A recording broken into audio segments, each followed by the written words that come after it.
Pick up two individual projects with almost similar or identical scope, same area, same fee, same design ambition, something that you worked on, and you'd find that one was profitable and the other one probably consumed your firm's senior team.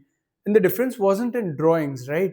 It was probably that there was one project with a decisive client, with familiar vendors, or with even a stable contractor. The other one would have had, let's say, five stakeholders, compressed timeline, custom procurement, and constant coordination. On scope sheet, they would have looked similar to you. But inside the organization, they had completely different machines under the hood. And this hidden difference is where the margins start to disappear. See, traditional pricing, it often starts with hours. How many drawings, how much design time, how many site visits, useful inputs. But growth creates another cost.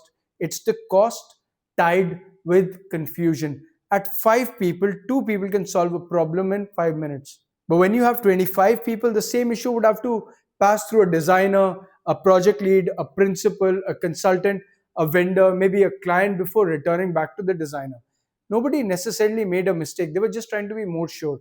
The organization had simply become a little bit more complex. That's the coordination tax. So don't price only the work, price the conditions under which the work has to be delivered. Start with the base scope with normal overhead, then identify the variables that could potentially multiply the effort. Stakeholder complexity being a key one. Timeline compression could be the another one. Procurement complexity, site and contractor complexity.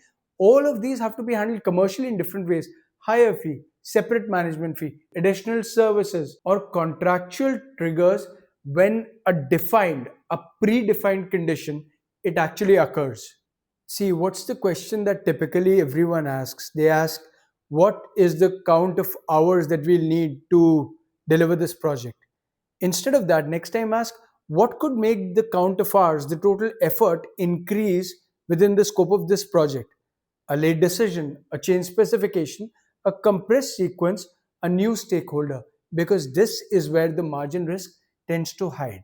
And then when the client asks, why is your proposal, why is your fee a little bit higher than all the other proposals that I've received? Don't answer them with the adjectives. Explain the operating conditions. Tell them that your project is different. It requires a compressed procurement schedule, multiple decision makers, and more coordination with the site team. This makes it a little bit risky, and we are trying to reflect the additional management required to protect that schedule and keep things on track. You're not trying to defend a number. What you're explaining to them is the economics of execution. And ideally, this should make the client more secure because you're seeing further than other proposals and other firms. That's one of the strange things about growth, isn't it? A larger firm can have more revenue, more employees, more projects, but still continue to become less profitable with every project. It's not because people became worse or that they did not have the right kind of talent. It's because the complexity and the cost that you pay for each little delta increase in complexity became more and more expensive. And that caused the margin to diminish. But margin pressure is not the only thing that complexity attacks.